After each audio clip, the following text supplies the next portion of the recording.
Hello भैया, मैं श्याम अरोड़ा। आज की वीडियो में हम अपनी क्रेटा की बात करने वाले हैं और कोई कार नहीं, अपनी क्रेटा। अब हार्डली में इसको 2 साल कंप्लीट हो गए थे। नवंबर 21 को हमने ली थी।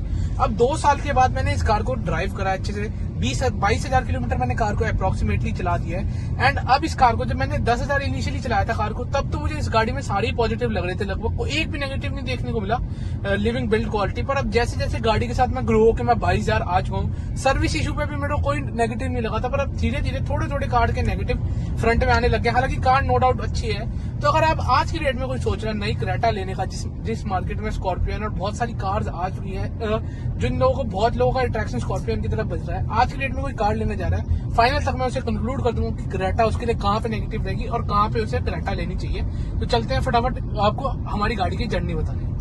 सबसे पहले मैं आप लोगों को अपना थोड़ा सा इंट्रोडक्शन दे देता हूँ। मेरा नाम है श्याम अरोड़ा और मैं ऐसी ऑटोमोटिव रिलेटेड कंटेंट बनाता रहता हूँ। अब अपनी गाड़ी के बारे में थोड़ा सा बात बता देते हैं। यह है 2020 क्रेटा डीजल ई वेरिएंट। तो अब जैसे जो आप देख पा रहे हैं, डीजल इंजन है, इसमें 1.5 लीटर का डीजल इंजन है। जैसे आप सब जानते हैं 1.5 bhp की पावर एंड 252 न्यूटन मीटर का टॉर्क प्रोड्यूस करता है, पीक टॉर्क। अब जब इस कार का जो 1.6 लेजेंडरी इंजन है BS6 में बंद हुआ था, तो कार को बहुत ज़्यादा ट्रोल किया गया था। पर जैसे जैसे इस कार के इंजन को हमने देखा है, ये ड्राइवेबिलिटी ऑन ऑफर करता है, सेकंड गियर पे भी इजीली पिकअप कर सकते हैं। हालांकि ड्राइव में आपको मैं दिखाऊंगा कार की ड्राइव में। पहले मैं इस कार का इंट्रोडक्शन दे देता हूँ। ड्राइव भी बहुत ज़्यादा वंडरफुल है, उसमें भी थोड़ी कमी है, वो भी मैं आपको बताऊंगा धीरे धीरे करके। तो अब जो इस कार के अंदर हमने जब इस कार को परचेज करे थे 2020 में, हमारी नीड क्या थी? तो हमारी जो नीड थी, हमें पर्सनली एक डीजल कार चाहिए थी, स्पेशियस कार चाहिए थी। इससे पहले हम एक अर्टिका यूज़ करे थे, अर्टिका डीजल, तो वो डीजल भी थी, स्पेशियस भी थी। तो इस भी as a Maruti fan boy अब इसमें कुछ आप कह सकते हैं।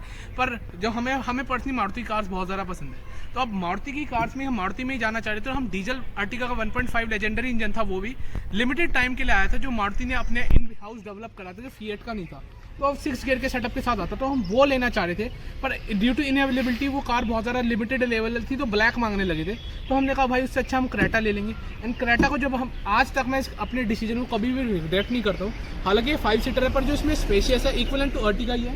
एंड कार का साइज़ भी बहुत ज़्यादा बल्कि है। साइड एंगल में आप देख पा रहे हो कितनी ज़्यादा बल्कि लगती है कार को। आप साइड एंगल से देखेंगे, साइड स्टांस कार का बहुत ज़्यादा बल्कि है। एंड लुक्स वाइज इस कार को कोई भी मात नहीं देता। एंड अर्टिगा थोड़ी वैन टाइप लगती है, ये एक प्रॉपर कॉम्पैक्ट एसयूवी लगती है। इसका डिज़ाइन मुझे पर्सनली बहुत ज़्यादा पसंद है, डिज़ाइन एलिमेंट। तो अब जब हमने इस कार को परचेज करा था, मैं इसकी प्राइसिंग बता देता हूँ। तो हमें 11.5 लाख के अराउंड कॉस्ट आउट करी थी।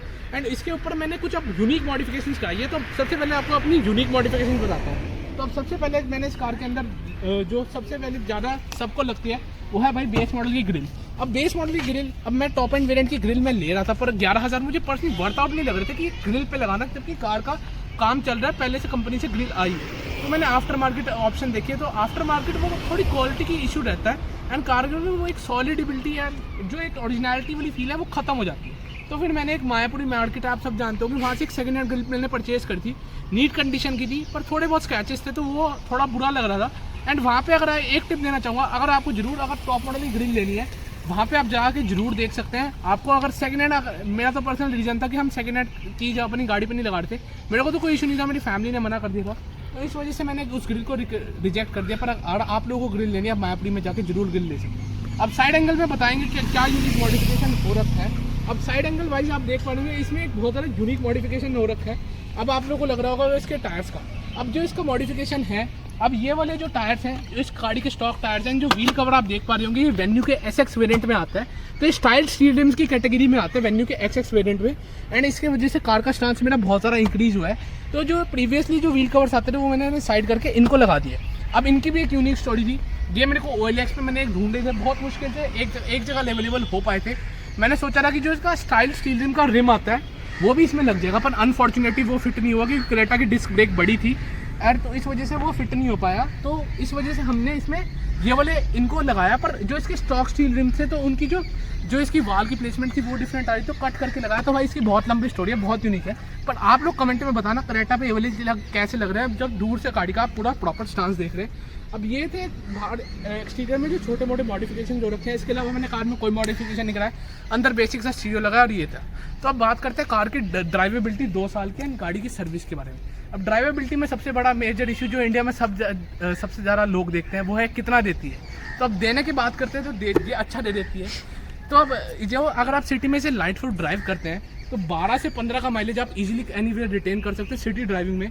विद एसी की मैं बात कर रहा हूँ, ये जो 12 से 15 का माइलेज है, ये जो या तो आप रफ ड्राइव कर रहे हो या आप बिल्कुल ही बम्पर टू बम्पर ट्रैफिक में आप सिटी में ड्राइव कर रहे हो। जैसे आप जानते हो, अगर आप दिल्ली से रहते हो, जब आप दिल्ली टू गुड़गांव वाला स्ट्रेच कवर कर रहे हो, उस ट्रैफिक में अगर आपकी कार चल रही है तो वहाँ पे आराम से इजीली 15 to 20 का एवरेज दे देगी। अगर आप लाइट फुट 50 पे ड्राइव कर रहे हैं, 5th गियर में क्रूजिंग कर रहे हैं। पर जहाँ पे बात आती है आप इसको स्लोली ड्राइव कर रहे हो, तो बम्पर टू बम्पर ट्रैफिक है, आपकी गाड़ी रुकी हुई है, तो 12 से 15 का माइलेज, पर 12 से नीचे इसका माइलेज किसी भी कंडीशन में आपको कभी भी देखने को नहीं मिलेगा, ये मेरी गारंटी है। एंड मैंने कार को इतने एक्सट्रीम कंडीशंस में भी ड्राइव करा है, तो 12 से कम का तो माइलेज नहीं देगा। तो माइलेज वाइज ये कार डिसअपॉइंट नहीं करती, जो इंडियंस को सबसे ज़्यादा अच्छा लगता है। अब बात करते हैं दूसरा भाई, एक ब्रांड नेम है अपने आप पे क्रेटा, तो दूसरा रीजन तो मेरे को ये था चूज़ करने का, आप लोगों के लिए भी मेजर रीजन हो सकता है अगर आप इसको कंसिडर करते हैं। एंड तीसरी बात करते हैं इस कार के अंदर सर्विस कॉस्ट की। अब सर्विस हुंडई के बारे में एक मिथ बना हुआ था प्रीवियसली कि ज़्यादा आती है, पर जब मैंने पर्सनली इस कार को परचेज करा, मैंने फर्स्ट सर्विस का बहुत अच्छा एक्सपीरियंस। हालांकि फर्स्ट सर्विस तो एक बेसिक चेकअप होता है, पर व्हेन कंपेयर टू इन्होंने इनके इंटरवल्स भी बहुत अच्छे थे, जो 20,000 किलोमीटर तक इनकी लेबर फ्री थी। वेराज और मारुति में आप देख लो, किया में देख लो, तो 10,000 तक लेबर फ्री रहती है सर्विस। वहाँ पे एक 5,000 पे भी एक बेसिक चेकअप होता है जो यूजफुल नहीं होता। तो ये एक एडवांटेज था ओवर द किया सेल्टोस, मैंने इसकी मेंटेनेंस में देखा था। दूसरा जो हुंडई का सर्विस नेटवर्क है वो ज़्यादा वाइडर है देन किया, हालांकि किया का भी बहुत ज़्यादा अच्छा एक्सपैंड हो रहा है। एंड तीसरा बात बता रहा हूँ, सर्विस कॉस्ट की मेजर बात करता हूँ। जब 10,000 तक की सर्विस हुई थी, बहुत लोग कहते हैं नेट पे कि हुंडई अननेसेसरी अपसेलिंग करता है, ये चीज़ मैंने पर्सनली एक्सपीरियंस नहीं करी थी। पर जब बात आती है 20,000 वाली सर्विस की, आप उसकी वीडियो मैंने शेयर करी अपने चैनल पे, आप देख सकते हैं। जब 20,000 वाली सर्विस थी, वहाँ पे मुझे थोड़ा सा नेगेटिव जो हुंडई का लोग कहते रहे, वो थोड़ा दिखना शुरू हो गया। मैं जैसे ही वहाँ जाता हूँ, उन्होंने अननेसेसरी चार्जेस जोड़ने शुरू कर दिए। गाड़ी का ब्रेक क्लीनिंग उन्होंने बताया कि ब्रेक क्लीनिंग करना है। अब ये जो चीज़ है गाड़ी की लेबर पार्ट में इंक्लूड होती है ब्रेक क्लीनिंग, पर वो एडिशनली चार्ज करे थे, तो उस वक्त तो मैंने नहीं कराया। पर जैसे उनका सर्विस के लिए रिव्यू फीडबैक के लिए कॉल आया, तब मैंने उन्हें कंप्लेन करी, तो उन्होंने हाँ कॉल पे फीडबैक भी लिया। उन्होंने मेरी गाड़ी को दोबारा रिकॉल करा एंड उसके बाद free of cost brake cleaning और टायर्स की ड्राई। पर भाई कस्टमर को एक इनकन्वीनियंस तो हुई, तो वो थोड़ा सा नेगेटिव डाउन साइड था। तो बस सर्विस में यही एक पर्सनल एक्सपीरियंस रहा है। अदरवाइज सर्विस ठीक रहती है एंड सर्विस में टाइमिंग भी ठीक रहती है। इतना भी हुंडई के सर्विस सेंटर्स में प्रेशर नहीं रहता व्हेन कंपेयर टू मारुति में, तो आप लोगों ने देखा होगा बहुत ज़्यादा प्रेशर रहता है। हाँ, सर्विस में एक बहुत अच्छी बात लगी, जो इनकी जो वर्कशॉप्स है वो वर्चुअल वर्कशॉप्स हमें देखने को मिलती है। तो आप अपनी कार की सर्विसिंग होते हुए वीडियो डिमांड कर सकते हैं। जैसे कि आप उस वक्त अवेलेबल नहीं है, तो आप अपनी कार की वीडियो डिमांड कर सकते हैं कि आपको पूरे वीडियो चाहिए, तो वो आपको पूरी वीडियो देते हैं। होम पिकअप एंड ड्रॉप आपको फ्री ऑफ कॉस्ट देखने को मिलता है, तो वो एक मेजर एडवांटेज है। दूसरा एडवांटेज सर्विस में, अगर आपको देखना है कि आपके सामने आपकी कार में सारे कंपोनेंट डल रहे हैं, तो एक वीडियो भी बनाते हैं वो आपकी कार में कंपोनेंट्स डलते हुए, वो सारी वीडियो मैं आपके ऊपर स्क्रीन पर अटैच कर दूंगा, जो मैंने सर्विस सेंटर में पर्सनल ऑब्जर्वेशन किया। सर्विस वाइज बात करूंगा, एनी डे मारुति से मुझे पर्सनली बहुत ज़्यादा बेटर लगा। एंड टाटा एंड और इंडियन ब्रांड से थोड़ा सा अप तो है भाई हुंडई सर्विस के लेवल में। हालांकि अब ये सर्विस एक बहुत मेजर एस्पेक्ट है जो आपकी डीलर टू डीलर भी डिपेंड करती है। पर्सनली मेरे को तो इस कार की सर्विस अच्छी मिली। तो अब बात करते हैं कार में मुझे कमियां क्या क्या लगी है, जो मेजर ड्रॉबैक्स इसको मैंने 2 साल ड्राइव करने के बाद लगते हैं इसके मेजर ड्रॉबैक। अब एक जो सबसे बड़ा मेजर ड्रॉबैक है इस कार का सस्पेंशन सेटअप। तो जो कार का सस्पेंशन सेटअप है वो थोड़ा सा मुझे नॉइजी लगता है। अभी मैं आपको लाइव भी दिखाऊंगा। कभी भी जब भी कोर्ट हॉल पे जाती है स्पीड ब्रेकर पर थोड़ी सी नॉइजी लगती है कार।